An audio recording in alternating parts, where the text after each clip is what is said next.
சரியா? பேசுறது புரியுதா? ஒரு கார்டனுக்கு போறீங்க. அப்படி போகும்போது அங்க நிறைய ஃப்ளவர்ஸ் இருக்கு. சரியா? உங்களுக்கு தெரிஞ்ச ஃப்ளவர்ஸ் சொல்லுங்க பார்ப்போம். ரோஸ், சன்ஃப்ளவர், ஜாஸ்மின் எல்லாம் இருக்கு. மல்லிகைப்பூ எல்லா பூவும் இருக்கு. அந்த கார்டன்ல எல்லா பூவும் இருக்கு. நீங்க போறீங்க. அதுல உங்களுக்கு எந்த ஃப்ளவர் ரொம்ப பிடிக்கும் சொல்லுங்க. ஹைபிஸ்கஸ். இன்னும் வேற சன்ஃப்ளவர். எல்லாருக்கும் என்ன பிடிக்கும் அப்படின்னா வாசம் வர ஃப்ளவர்ஸ் அதிகமாக பிடிக்கும். நம்ம என்ன பண்ணுவோம்? பூவை பறிச்சு பார்த்தோம்னா என்ன பண்ணுவோம்? ஸ்மெல் பண்ணி பார்ப்போமா? வாசனை பண்ணி பார்ப்போமா? அப்போ நமக்கு எந்த பூ நல்லா வாசனை வருதோ அதான் என்ன பண்ணிப்போம்? நமக்கு பிடிக்கும். சரிங்களா? இப்போ மல்லிகைப்பூலாம் நல்ல ஒரு வாசம் வருதுன்னா உடனே எடுத்து வச்சுப்போம். சரிங்களா?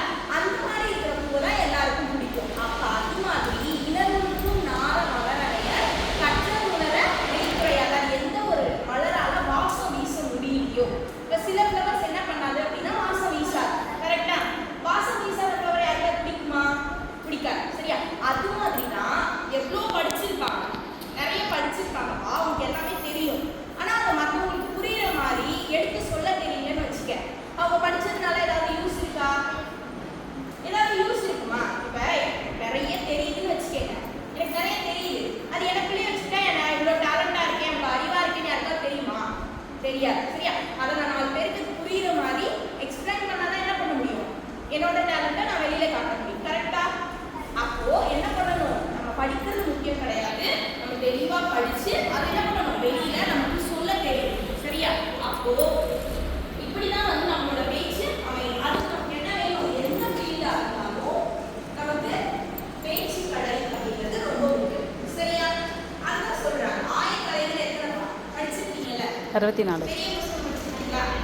64. 64. 64. சரியா? ஒரு பிரச்சனை இல்லை, நம்ம தெரிஞ்சுக்கலாம். அவ்வளவுதான்.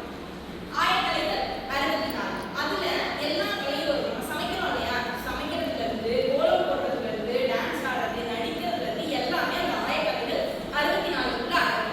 அதுல ஒரு சிறப்பான கலையை என்ன சொல்றாங்க அப்படின்னா பேச்சு கலையும் சொல்றோம். சரியா? இப்போ நான் எதுக்கு சொன்னேன்னா, நமக்கு எதுக்கு பேச்சு கலை வேணும்னு சொன்னேன்னா, நமக்கு மேடை பேச்சு மட்டுமே பேச்சு கிடையாது. சரியா? இப்போ வந்து நீங்க சின்ன பசங்க நம்ம பேசுறீங்க, ரைட்டா? போட்டிக்காம பேசுறீங்க. ஆனா பேச்சு கலைங்கிறது உங்க பின்னாடி வாழ்க்கையில நீங்க ஒரு மேடை பேச்சுல ஏறிதான் பேசணும் அப்படிங்கிறது மட்டும் கிடையாது. என்ன பண்ணலாம்? நிறைய இடங்கள்ல உங்களுக்கு அந்த பேச்சு அப்படிங்கிறது, திறமை அப்படிங்கிறது ஹெல்ப் பண்ணும். ஓகேவா?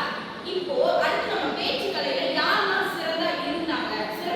நம்ம தமிழ்நாட்டில் நிறைய பேச்சாளர்கள் இருக்காங்களா? நீங்க டிவில எல்லாம் பார்த்துருக்கீங்களா? யாராவது உங்களுக்கு தெரிஞ்ச 2 பேச்சாளர்கள் சொல்லுங்க பார்ப்போம்.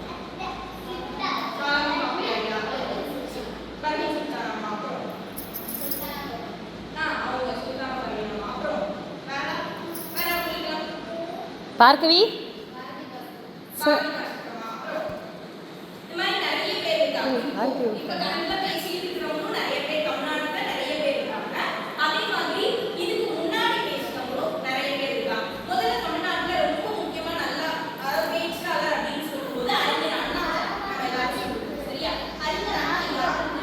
அந்த சேர் எடுத்துக்கோ, அங்கே இருக்கு. நல்லா பேசுவாங்க. முன்னாடி நம்மளோட சீஃப் மினிஸ்டர், அதாவது தமிழ்நாட்டுக்கு முதல்வரா இருந்தவங்க. சரிங்களா? அறிஞர் அண்ணா. அவருடைய உண்மையான பேர் என்ன அப்படின்னா அண்ணாதுரை. அவ்வளவுதான் அவங்களோட பேர். சரியா? ஆனா அவங்க ஏன் அண்ணா, அறிஞர் அண்ணா, பேரறிஞர் அண்ணா நம்ம ஏன் சொல்றோம் அப்படின்னா அதுக்கு அவரோட வாழ்க்கையில நடந்ததை சொல்றேன். சரியா? இப்போ அண்ணாவுக்கு என்ன சொல்றாங்க? ஆற்றங்கரையோரம் அப்படின்னு சொல்லிட்டு ஒரு இடத்துல தலைப்பு கொடுக்குறாங்க. இப்போ நம்ம பேச போறோமா? காம்படிஷன் போனா என்ன பண்ணுவாங்க? முன்னாடியே தலைப்பு கொடுத்துருப்பாங்களா? இப்போ ஒரு ஸ்கூல்ல ஒரு காம்படிஷன், ஒரு பேச்சு போட்டினா ஒரு 3 தலைப்பு கொடுப்பாங்க. அதுல உங்களுக்கு பிடிச்சது நீங்க என்ன பண்ணுவீங்க? எடுத்து எழுதி படிச்சுட்டு போயிட்டு பேசுவீங்க. கரெக்டா? எல்லாரும் பேசலாம், நீங்க பேசலாம். சரியா? எழுதிட்டு போயிட்டு பேசுவீங்க. அது மாதிரி அறிஞர் அண்ணாவுக்கு ஒரு தலைப்பு கொடுக்குறாங்க. என்ன கொடுக்குறாங்க அப்படின்னா ஆற்றங்கரையோரம் அப்படின்னு தலைப்பு கொடுக்குறாங்க. நம்ம என்ன பண்ணுவோம்? உங்களுக்கு தெரியுமா ஆற்றங்கரையோரம்னா? இல்லை. ஆனா அறிஞர் அண்ணா சொன்ன உடனேயும் வெளியில ஃபாரின் கண்ட்ரி இருக்கு. சரியா? லண்டன் தெரியுமா? லண்டன் ஃபாரின் கண்ட்ரி இருக்கா? அங்க ஓடக்கூடிய ஒரு ஆறு. இப்போ நம்ம தமிழ்நாட்டில் ஒரு ஆறு இல்லடா, உங்களுக்கு தெரியும்ல, பேப்பர்ல அதெல்லாம் பார்த்துருக்கீங்களா? நம்ம ரிச்சி பக்கத்தில் ஓடுதா? என்ன ஓடுது? காவிரி ஓடுதா? ரிச்சி போகும்போதே கிட்டு ஒரு 2 பக்கம் தண்ணி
சொல்லி